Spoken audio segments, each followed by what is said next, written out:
তাদের পাওনা টাকা, যেই টাকা এতদিন ধরে কেন্দ্রের সরকার আটকে রেখেছে, সেই টাকা তারা যাতে পায় তার জন্য রাজ্য সরকার যখন ব্যবস্থা নিচ্ছে, আমরা দলের পক্ষ থেকে এই লোকগুলোর পাশে দাঁড়িয়ে তাদের দিকে সহায়তার হাত বাড়িয়ে দিচ্ছি।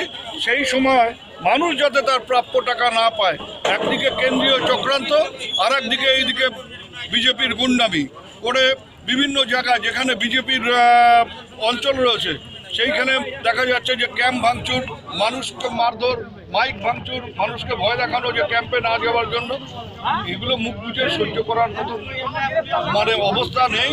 মানুষ এর বিরুদ্ধে স্বতঃস্ফূর্তভাবে রাস্তায় নামছে এবং বিজেপি যদি এখনো সাবধান না হয় তাহলে ওদের অনেক ফল ভোগ করতে হবে। বললাম তো যে এরকম ওরা বিভিন্ন জায়গায় এই ধরনের চক্রান্ত করছে, এই ধরনের সন্ত্রাস তৈরি করবার চেষ্টা করছে, মানুষ রাস্তায় নেমে এর বিরুদ্ধে প্রতিবাদ। তৃণমূলের কোনো গাড়ি ভাঙচুর আমরা করিনি। ওদের একটা প্রচার গাড়ি বেরোছিল যে 100 দিনের কাজের টাকা দেবে, সেটা নিয়ে উদয়ন গুহ দিবে। সেখানে জব কার্ড, তারপর ব্যাংকের অ্যাকাউন্ট, এই সমস্ত কিছু চেয়ে পাঠিয়েছে। আগামীকাল সেই প্রোগ্রাম হওয়ার কথা ছিল, শুনতে পারলাম। তা আমার বক্তব্যটা হচ্ছে এটাই যে অঞ্চল আমাদের, আমরা অঞ্চলের দায়িত্বে আছি। উদয়ন গুহ কি ওনার পকেট থেকে টাকা দেবে? তাহলে এ ধরনের নোংরামি করার কি অর্থ? নোংরা রাজনীতি করার কি অর্থ? তৃণমূলের এখানে পায়ের তলায় মাটি নাই। তৃণমূলের পায়ের তলায় মাটি সঞ্চয় করার জন্য ওরা বিভিন্ন রকম পলিসি গ্রহণ করছেন। তা করুক, তাতে আমাদের কোনো আপত্তি নাই। কিন্তু এই অবস্থায় আমাদের লোক তথা সাধারণ লোক ওই প্রচার গাড়ির সামনে গিয়ে বলছে প্রচারটা বন্ধ করুন, অবৈধ প্রচার বন্ধ করুন।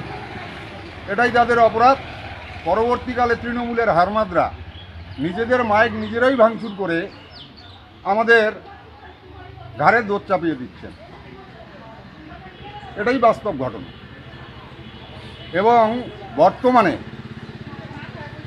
তৃণমূলের হারমাদরা পথ অবরোধের নামে পথ অবরোধ করে তারা মহাকালধাম থেকে একদম ভেটাগুড়ি পর্যন্ত আসলেন এবং তারা আমাদের যে ফ্ল্যাগ ছিল পার্টির এবং আমাদের কেন্দ্রীয় প্রতিমন্ত্রী নিশীথ প্রামাণিকের ছবি সম্মিলিত যে গেট ছিল সেগুলো ভাঙচুর ছেঁড়াছিঁড়ি করতে করতে তারা এগিয়ে গেলেন।